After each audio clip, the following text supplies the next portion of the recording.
अब विदुर जी ने प्रश्न किया महाराज कि भगवान ये सृष्टि की रचना कैसे करते हैं? तो मैत्रेय जी सृष्टि की रचना के बारे में बताते हैं कि भगवान के नाभ कमल से ब्रह्मा जी की उत्पत्ति हुई। ब्रह्मा जी से कहा कि तुम सृष्टि का सृजन करो। ब्रह्मा जी ने सृष्टि का सृजन करना प्रारंभ किया। सबसे पहले उन्होंने 4 ऋषियों को प्रकट किया, 4 पुत्र ऋषि पुत्र को प्रकट किया, सनक, सनंदन, सनातन, सनत कुमार। इन चारों भाइयों से कहा कि बेटे तुम सृष्टि की रचना करो। इन चारों ने हाथ जोड़ के प्रणाम किया अपने पिता को और कहा पिताजी मैं सृष्टि के कार्य में आपका सहयोग नहीं कर सकता, मैं तो भगवान का भजन करूंगा, भगवान का भजन करूंगा। तो उन लोग चले गए। ब्रह्मा जी ने फिर 10 पुत्रों को पुनः प्रकट किया और उनसे कहा कि सृष्टि की रचना करो। वो लोग भी ब्रह्मा जी से हाथ जोड़कर चले गए। मरीच, अर्क, अंगिरा, पुलस्त, पुलह, भृगु, वशिष्ठ, दक्ष और देवर्षि नारद सबसे कहा सृष्टि की रचना करो। उन्होंने भी हाथ जोड़ लिए, हम सृष्टि की रचना नहीं कर सकते। आगे फिर उन्होंने क्या किया? उनको बड़ा क्रोध आया।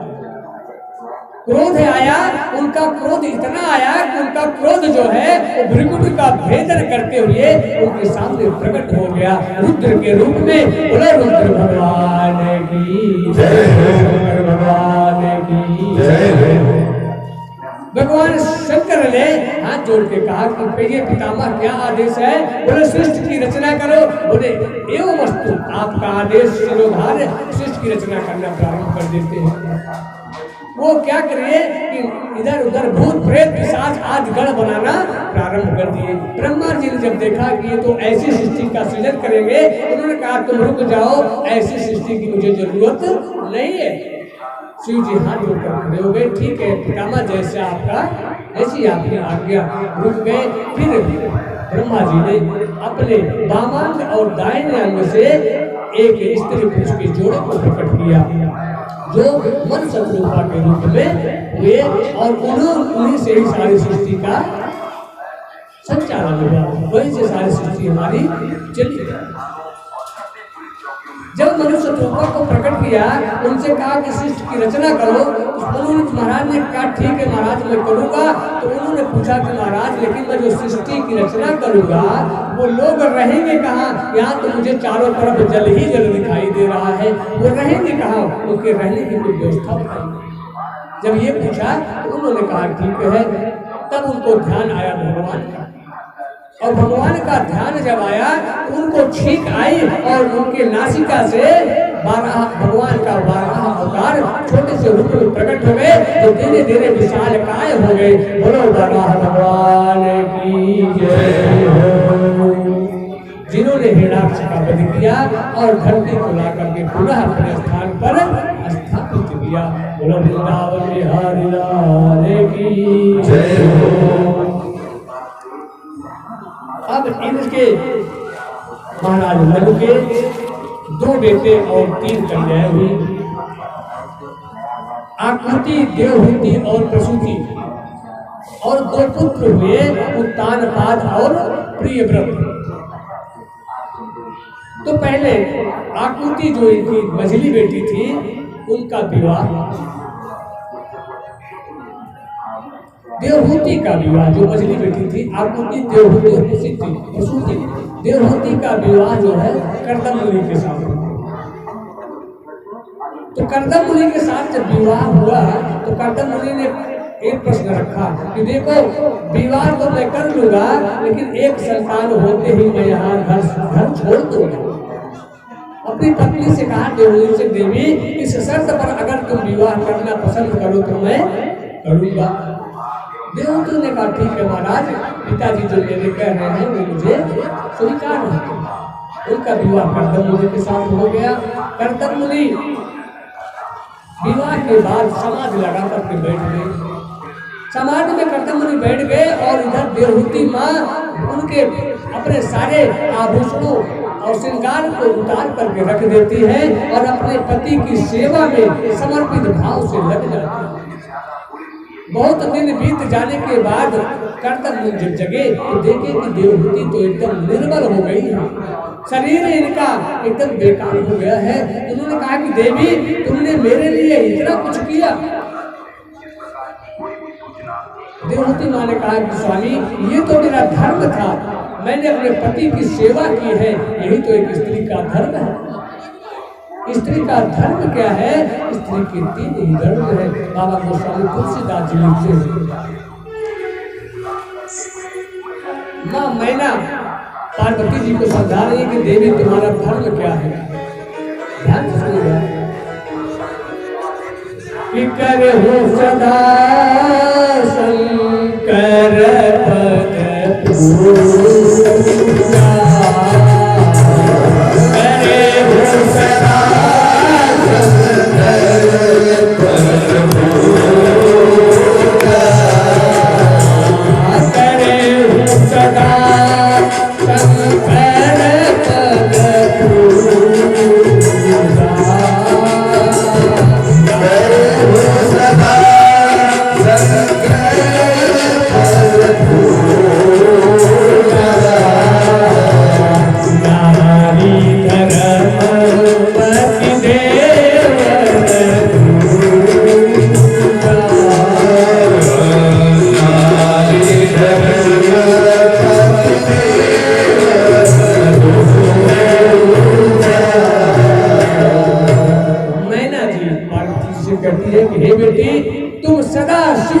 चरणों की सेवा करना यही एक स्त्री का धर्म है।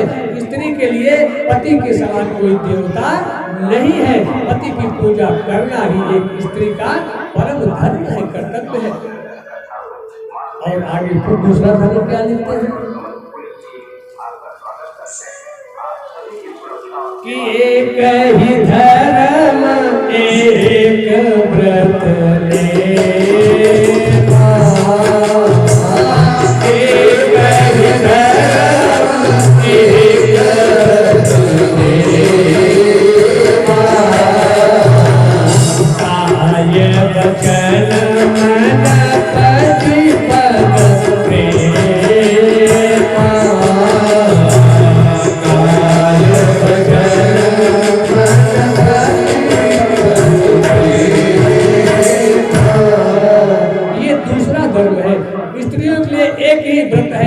धर्म है।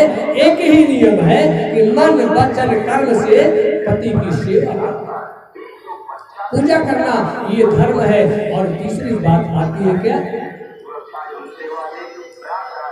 ये तो करना ही है, इसके साथ साथ एक जगह बाबा जी ने और लिखा है। क्या लिखा है कि यही के अधिक के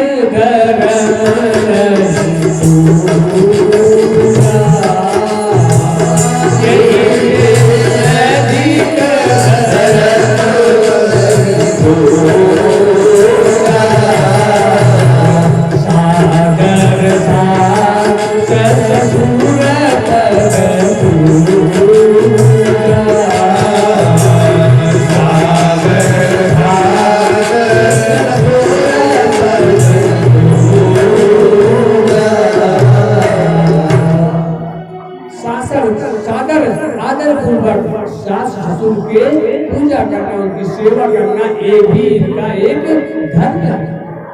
ये भी करना चाहिए स्त्रियों को। तो ये धर्म बताया।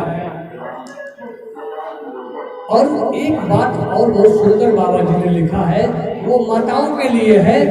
कहते हैं कि माताओं को परम पद प्राप्त करने के लिए किसी श्रम को करने की जरूरत नहीं है, परिश्रम करने की जरूरत नहीं है। बाबा जी ने क्या लिखा है कि फिर कैसे परम पद मिल सकता है? तो लिखा है बड़ी सुंदर बात कि बिनु श्रम नारी परम गति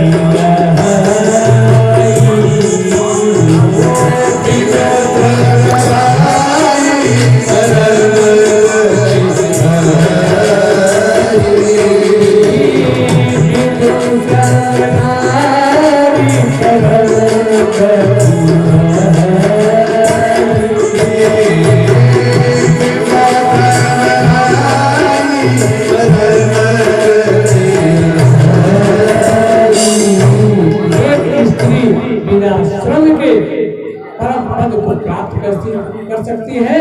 कैसे? पतिव्रत धर्म छाणी छल गहई। पतिव्रत धर्म को छल कपट त्याग करके यदि धारण करती है तो बिना किसी श्रम के भगवत धाम को पहुंच सकती है। बोला वृंदावन बिहारी लाल की जय हो। ये देवहूति माँ ने बताया कर्दम मुनि को, और कर्दम मुनि प्रसन्न हो गए। उन्होंने कहा कि देवी तुम क्या चाहती हो, मुझसे वरदान मांगो। तुमने इतना तप किया है उससे, उसके लिए तुम मुझसे कुछ मांगो। देवहूति मैया ने कहा कि प्रभु यदि मुझे कुछ देना ही चाहते हैं तो आप मुझे एक संतान, मुझे चाहिए एक संतान दे दीजिए। कर्दम मुनि ने कहा ठीक है देवी। उन्होंने अपने तप के बल से एक विमान की, सुंदर विमान की रचना की, कामुक विमान, जिसमें सब कुछ सारी सुविधाएं उसमें उपलब्ध रहती थी। ऐसा विमान बनाया और देवी देवहूति को कहा कि देवी इस सरोवर में स्नान करो। एक सरोवर में स्नान करने के लिए जब प्रवेश करती है तो वहाँ हजारों सखियां उनको उनके स्नान कराती हैं, और जब निकलती है तो पुनः नव युवती बन जाती है देवहूति। और उस कामुक विमान पर बैठ करके विचरण करती रही, घूमते घूमते ऐसा हुआ कि 9 संतान उत्पन्न हो गए, 9 कन्याओं को पैदा किया, और अब 9 कन्याएं हुई। अंत में कर्दम मुनि ने कहा कि हे देवी अब तो मुझे चलना चाहिए, क्योंकि तुमने एक संतान की कामना की थी और तुमको 9 संतान हो गई है। तो देवी देवहूति माँ कहती है कि हे स्वामी आपने 9 संतान प्रकट किया, ये बहुत अच्छी कृपा की, लेकिन ये तो अपने अपने घर चली जाएंगी, तो फिर मैं किसके सहारे रहूंगी? स्वामी आप भी चले जाओगे और ये भी चली जाएगी। मुझे एक पुत्र की कामना प्रभु, मेरे सहारे के लिए एक पुत्र चाहिए। कर्दम मुनि ने कहा ठीक है देवी। तब कर्दम मुनि को याद आया कि मुझे भगवान ने ये वरदान दिया है, एक दिन स्वयं भगवान मेरे यहाँ पुत्र रूप में आएंगे, और जब भगवान मेरे यहाँ आने को वादा किया है तो मैं वन में जा रहा हूँ भगवान को ढूंढने के लिए। वो रुक गए, और रुक गए तो धीरे धीरे एक समय आया, माँ देवहूति के गर्भ में भगवान एक शिशु के रूप में आ गए, और समय आने पर वो इस धराधाम पर भगवान कपिल के रूप में प्रकट हो गए। और कपिल भगवान की जय हो। अब कपिल भगवान प्रकट हो गए तो जब इन भगवान का दर्शन करने के लिए सारे देवी देवता वहां पर पहुंच गए। ब्रह्मा जी भी आए, तो ब्रह्मा जी अपने 9 बेटों को लेकर के आए, और इधर इनकी 9 बेटी, दोनों ने प्रस्ताव रखा कि महाराज आपके 9 बेटे और मेरी 9 बेटियां, क्यों ना इन दोनों का सबका विवाह कर दिया जाए। तो उन्होंने कहा बहुत सुंदर, इस प्रकार उनका सबका विवाह 9 बेटियों का विवाह ब्रह्मा जी के 9 बेटों से कर दिया। बोलो वृंदावन बिहारी लाल की जय हो।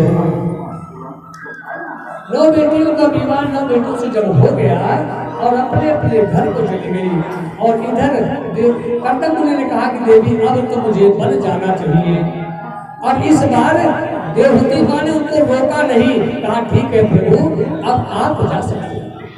कर्दम मुनि जंगल की ओर चले गए, और इधर अब एक दिन देवहूति माँ कपिल भगवान से कहती है,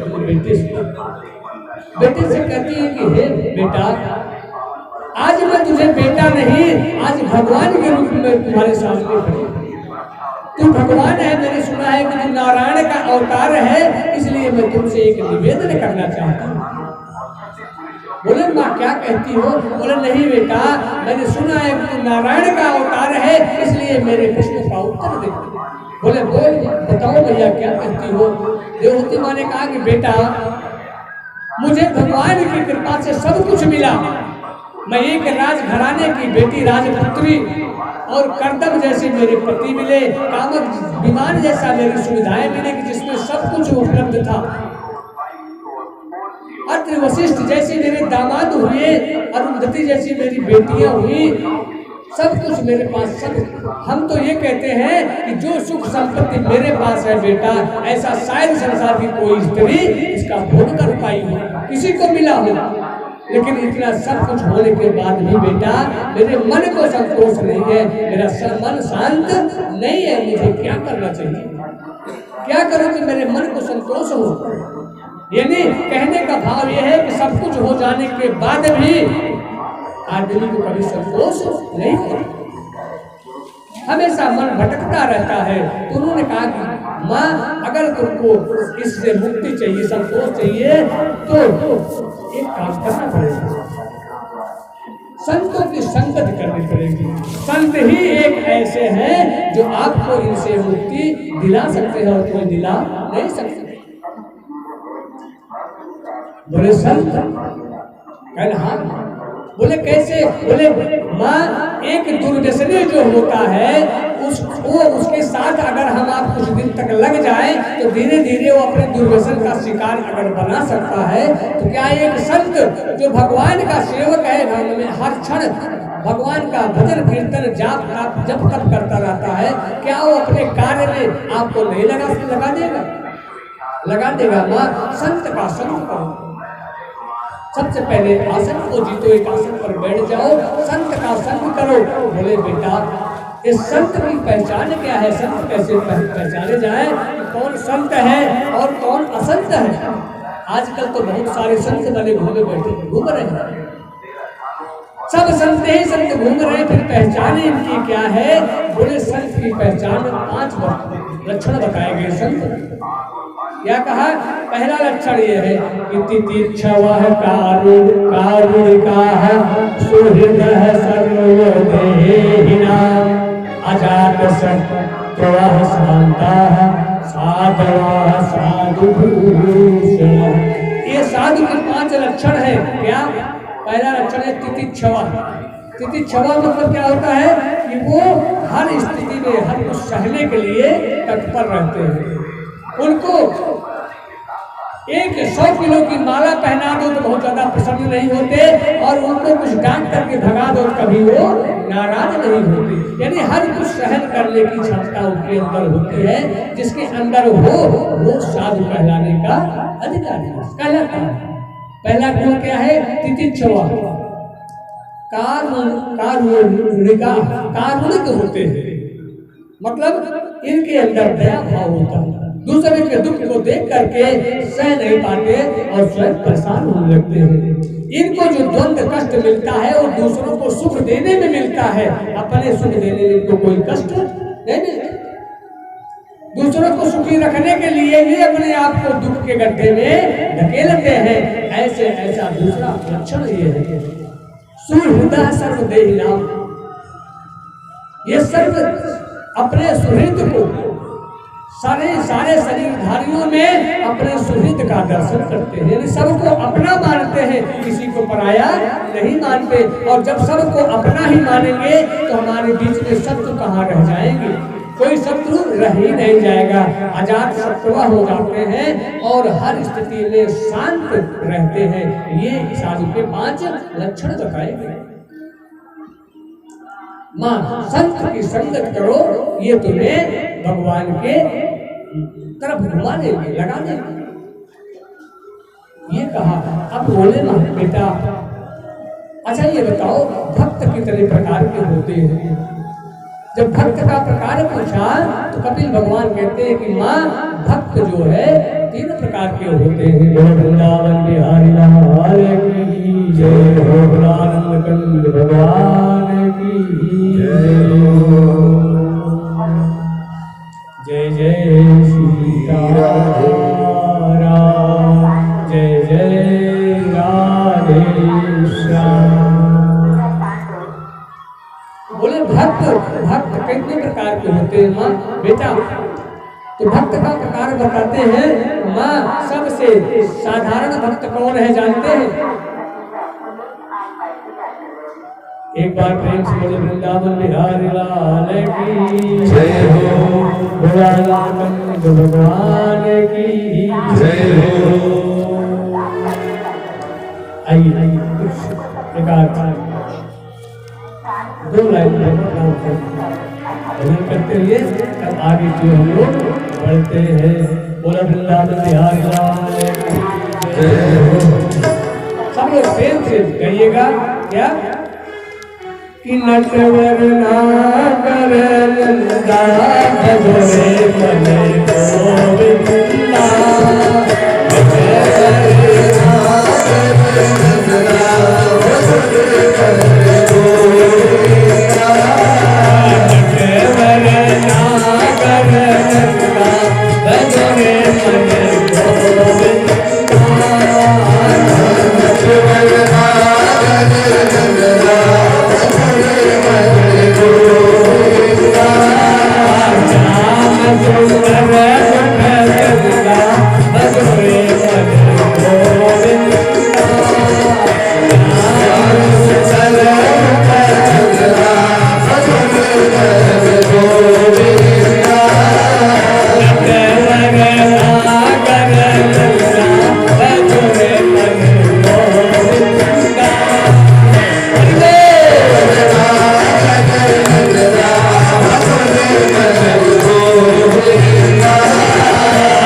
ये साधुओं के लक्षण बताया। अब पूछते हैं कि भक्त कितने प्रकार के होते हैं, बड़े ध्यान से सुनिएगा आप लोग। कहते हैं कि भक्त कितने प्रकार के होते हैं। कपिल भगवान कहते हैं कि मैया भक्त 3 प्रकार के होते हैं, एक साधारण, एक उत्तम और एक मध्यम। साधारण भक्त कौन है बेटा? प्रश्न किया देवकी मैया ने। कपिल भगवान कहते हैं कि माँ जो एक मंदिर में, एक मूर्ति में भगवान का सिर्फ दर्शन करती है, जो सिर्फ मंदिर की मूर्ति में ही भगवान का दर्शन करता है, वो साधारण भक्त कहा जाता है। बोलो वृंदावन बिहारी लाल की जय हो। नंबर 1 भक्त साधारण भक्त। कहते हैं कि उत्तम भक्त कौन है? कहते हैं कि एक भक्त वो है माँ जो चलते बुलते साधु संतों में भी भगवान का दर्शन करता है, वो उससे उत्तम भक्त है। और कहते हैं कि एक भक्त और है, कहते हैं कि वो एक भक्त वो है माँ जो सर्व देहधारियों में भगवान के स्वरूप का दर्शन करता है, वो सबसे उत्तम भक्त कहा जाता है। बोलो सच्चिदानंद भगवान की जय। ये 3 तो है ही, लेकिन इनसे भी उत्तम एक भक्त और है। माँ बोले बेटा वो कौन भक्त है, जरा बताओ उनको।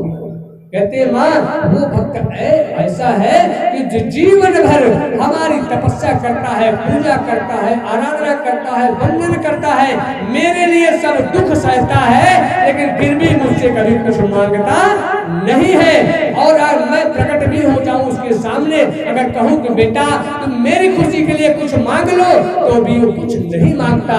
ऐसे भक्त के माँ ऐसे भक्त के मैं पीछे पीछे भागता हूँ कि उनके चरणों की रज मेरे ऊपर पड़ जाए और मैं भी उनसे पवित्र हो जाऊं। बोलो सच्चिदानंद भगवान की जय हो, भगवान की जय हो। सबसे उत्तम भक्त वो है जो निष्काम भाव से भगवान की सेवा, पूजा, आराधना करता है। देखिए एक ध्यान दीजिएगा, बड़ी विशेष बात, आप चाहे निष्काम भाव से काम करें चाहे काम भाव से काम करें, लेकिन हर कर्म का फल निश्चित है।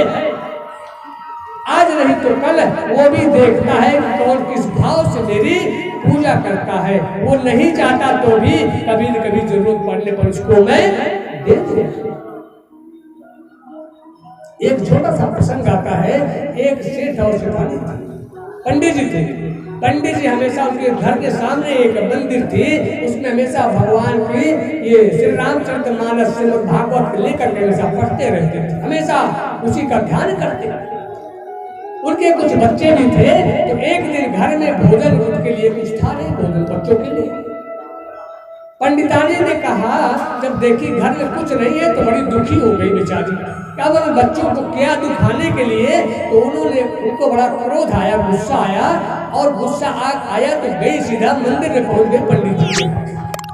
पंडित जी के पास गई और उनको बहुत खरी खोटी सुनाने लगी कि तुमको कुछ होश आवास है कि नहीं महाराज, बच्चे खाने के लिए मर रहे हैं, तुम बैठ करके यहाँ भजन कर रहे हो, इस भजन से क्या होगा आप बताओ। इतना क्रोध आया कि पंडितानी ने उनकी पोथी वोथी को फाड़ दिया, कई टुकड़ों में कर दिया।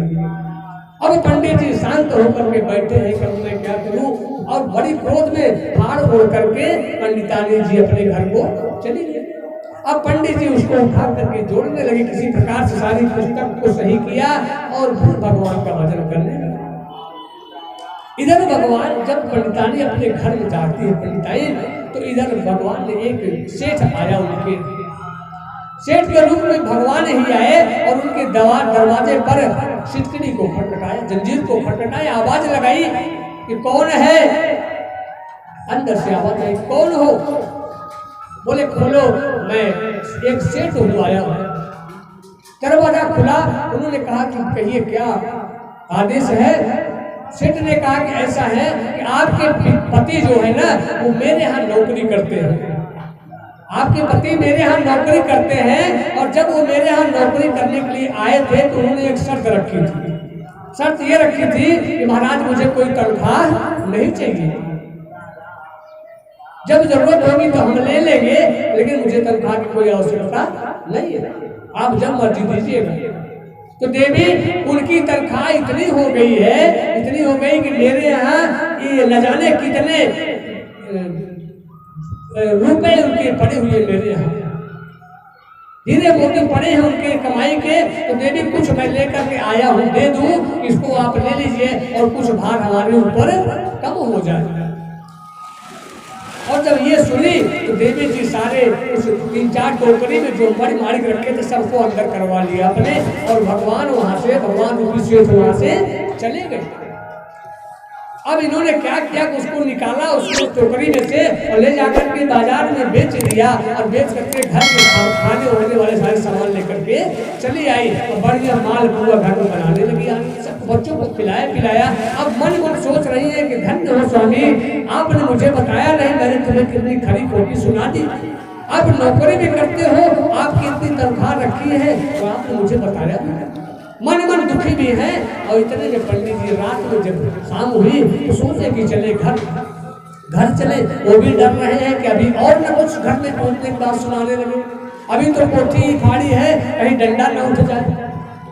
इस डर से बेचारे जाने लगे। और जब घर पहुंचे, जैसे ही दरवाजा खटखटाया, देवी जी दौड़ कर उनका स्वागत करती है कि स्वामी आइए, आप देर क्यों कर दी आने में? अरे आप मुझे बता दिए होते कि आप नौकरी करते हो तो मैं तुम्हें इतनी खरी खोटी क्यों सुनाती। आप नौकरी भी करते हो और कुछ बताया भी नहीं। अरे देखो कितना से आपके सेठ ने ला करके यहाँ पे कितना खजाना दे दिया है, कई टोकरी में सोने चांदी हीरे मोती सब ला करके दिया है आपके सेठ ने। पंडित जी समझ गए कि ये कौन हो सकता है। उनके आंखों में आंसू आ गए और भगवान से प्रार्थना करने लगे कि प्रभु, जीवन भर मैंने आपकी तपस्या की, आपकी पूजा की, आराधना की, और मुझ जैसे भक्त को मुझसे क्या अपराध बन गया जो प्रभु मुझे आपने अपना दर्शन नहीं दिया और इस मेरी पत्नी को दर्शन दे करके चले गए। मुझसे कौन सा अपराध बना जो मुझे दर्शन नहीं दिया? और जब ये भाव बने पंडित जी के, उनके नेत्रों से आंसू बहने लगे, भगवान वहीं पर साक्षात प्रकट हो गए। बोलो सच्चिदानंद भगवान की जय हो। सशंख चक्रम सकिरीट कुंडलम सपीत वस्त्रम सहसीभूषणम सहस्रवक्षः स्थलकौस्तुभं श्रियं नमामि विष्णुं शिरसा चतुर्भुजम्। ऐसे नारायण वहां पर चतुर्भुज रूप में प्रकट होकर के पंडित जी को दर्शन दिया। ऐसे भक्त कोई होते प्यारे, और जिसने ऐसे भक्ति इस दृढ़ संकल्प को ले लिया है तो एक न एक दिन भगवान को तो आना ही पड़ेगा, दर्शन देना ही पड़ेगा। इसमें संदेह। तो इस प्रकार सुंदर उपदेश दिया कभी भगवान ने देवती माँ को,